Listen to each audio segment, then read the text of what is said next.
Nou vriende, goeiemôre. Ons is die Here nog dankbaar dat ons vanmôre ons oë kon oopmaak, dat ons hierdie nuwe dag kan begroet in die naam bo alle name, die naam van ons dierbare Here Jesus Christus. Ag, my gebed vir u vanmôre is dat u die woorde van Spreuke 3 vers 5 en 6 ter harte sal neem, waar die Here vir ons sê, vertrou op die Here met jou hele hart en steun op jou eie insig nie. Ken hom in al jou weë, dan sal hy jou paaie gelyk maak. En mag u en ek ons lewens in die hande van die onwankelbare rots Jesus Christus plaas. En mag ons ook weet dat hy ons voetstappe sal rig op hierdie weg van geregtigheid tot eer van sy naam, en dat hy ons in hierdie dag nie sal begewe en ons nie sal verlaat nie. Nou, ons gaan vanmôre aangaan met ons reeksie wat handel oor wat sal die Here se boodskap aan ons as gemeente wees. En ag vriende, ek het vir u gesê ons het met hierdie reeksie begin maandag. Ons sal seker nog volgende week ook aangaan met hierdie reeksie. Ons kyk so bietjie na die 7 gemeentes in Openbaring. Ons kyk bietjie na hoe die boodskappe dan ook van toepassing is op ons dag, op ons tyd, op ons gemeente, op ons lewe.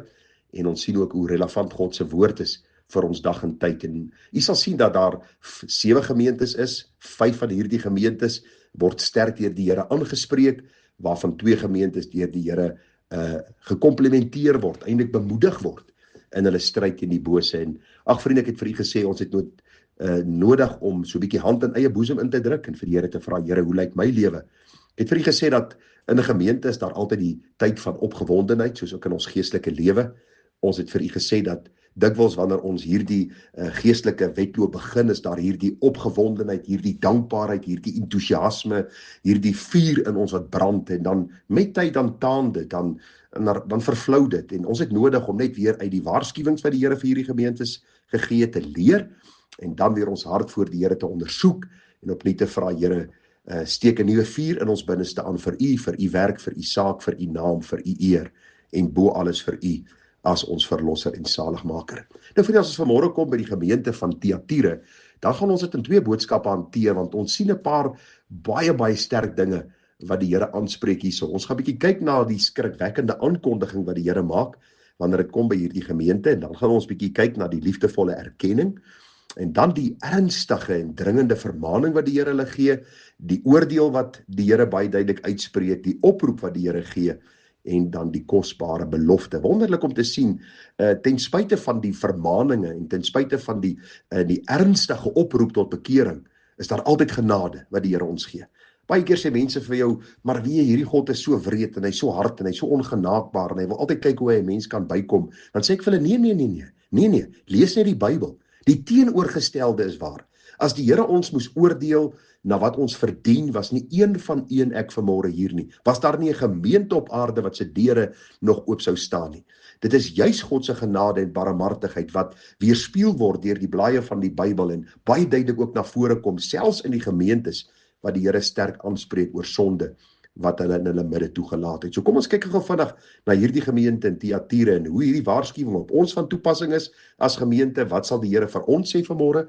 Is daar sekere dinge wat ooreenkom, wat by hierdie gemeente teenwoordig was, wat by ons gemeente is, en mag dit vir ons 'n wekroep wees, om dan ons harte te draai na die Here.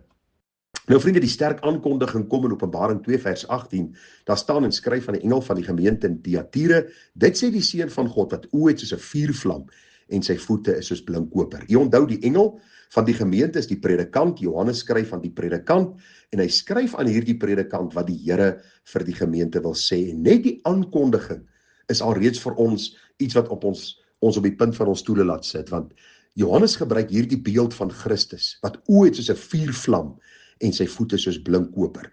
So die Here maak homself aan hierdie gemeente bekend, juis op hierdie manier, om hulle in geen onduidelike tale te laat verstaan dat hy die een is, die heilige der heilige, wat sien en weet van elkeen se ongeregtigheid en sonde, en dit wat in die gemeente aan die gang is. U sien, hierdie gemeente het bekend gestaan as gemeente van Christus. Dit was 'n werklike gemeente wat bestaan het. Hierdie gemeente het aangegaan asof die Here niks weet wat aangaan in die gemeente nie. Dis asof die Here se oë toe was en die Here se ore doof was wat in die gemeente aangaan, en mense het met sonde besig geraak. Die predikant het dit oorgesien en selfs geakkommodeer. En die Here sê, luister, dis my gemeente, dis my kerk, en die Here stuur hierdie boodskap aan hulle. Nou vriende, die oë is 'n vuurvlam en die voete is blinkkoper, dui op die oordeele wat die Here sal bring op die ongeregtighede van sy kinders in die bepaalde gemeente Thyatire. Die Bybel sê vir ons baie duidelik in Spreuke 5:21, want elke mens se weë is voor die oë van die Here en hy weeg al sy gange. En ag vriende, dit is vir ons vanmôre ook 'n boodskap wat ons ter harte moet neem. Hoe lyk ons lewe? Sit u miskien vanmôre met verborgde sonde in u lewe en u gaan aan klakkeloos en u is deel van die gemeente en u gaan in die sonde aan en u akkommodeer sonde en u steek dit weg en u beskerm en verdedig dit. Dan moet die waarskuwing vanmôre ook na jou toe kom soos na my toe. God sien, hy weet en op die regte tyd sal hy oordeel. Hierdie is vanmôre nog 'n liefdevolle vermaaning ook vir ons as Berea Christen gemeente. Hoe lyk ons voor die Here? As sy oë ons moet toets en hy ons op die weegskaal van sy waarheid moet plaas. Vriende, hoe gaan ons tevoorskyn kom? Die Here sê in Openbaring 2:19 vir hulle, ek ken jou werke en die liefdediens en die geloof en jou lydsaamheid en jou werke en dat die laaste meer is as die eerste. Daar was 'n handjievol getroues in die gemeente. Vriende, die Bybel vertel vir ons die gelykenis van die koring en die kaf. In 'n gemeente sal altyd die gereddes en die ongereddes wees, maar die vraag is, in hoe mate leef die gereddes so, dat die ongereddes ongemaklik voel om hulle? Of akkommodeer die gereddes die ongereddes se sonde so, dat die kerk amper 'n grys area word, waar niemand meer standpunt inneem nie en waarheid nie meer verkondig word nie? Jy sien, hierdie klompie getroues was daar gewees, maar daar was 'n klomp wat met sonde besig was, en sonde geakkommodeer het, en valse lering geakkommodeer het, en lyk my het niemand niks gesê nie. Jy sien, hierdie ywer-iges in die gemeente het gewerk, maar lyk my hulle was maar redelik stil gewees oor die sonde wat in die gemeente aangegaan het. En ag vriende, die Here kom met 'n ernstige vermaaning aan die gemeente, en hy sê ek het enkele dinge teen jou, dat jy die vrou Isebel, wat haarself 'n profetes noem, toelaat om te leer en my diensknegte te verlei en om te hoereer en afgodsoffers te eet, en ek het haar 'n tyd gegee om haar van haar hoerheid te bekeer en sy het haar nie bekeer nie. Ag vriende, die gedagte is eenvoudig dat in die jaar 2026 gebeur presies dieselfde as wat gebeur in die tyd van die gemeente Thyatira.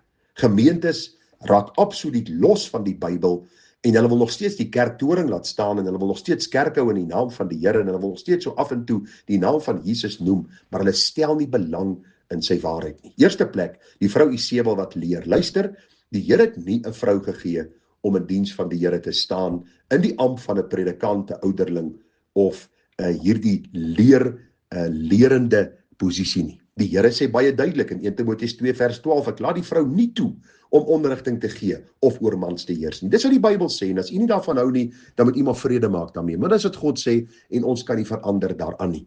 Baie belangrik dat ons sal sien dat hierdie gemeentes vandag volop is, en die vraag is ons as gemeente nog sterk oor hierdie standpunt, of sit jy miskien in die gemeente en jy dink by jouself, nou dink die mans hulle weet beter as ons vroue, of dink die mans hulle kan alleen in die gemeente lering gee. Die Bybel sê vir ons dat die rol vir 'n ouderling, lerend en dienend is gegee aan die man. Hy moet 'n man wees van een vrou, sê die Bybel. Gaan lees die opdragte wat die Here baie duidelik in die woord gegee het. Die Bybel sê vir ons baie duidelik, vriende, dat hierdie mense ook baie sondes toegelaat het. Hulle het baie ongeregtighede toegelaat in die gemeente. En die groot probleem wat in die gemeente ontstaan het, is dat niemand mekaar meer aangespreek het nie. Sonde was oorgesien, en terwille van die in aanhalingstekens liefde, het almal maar almal verdra.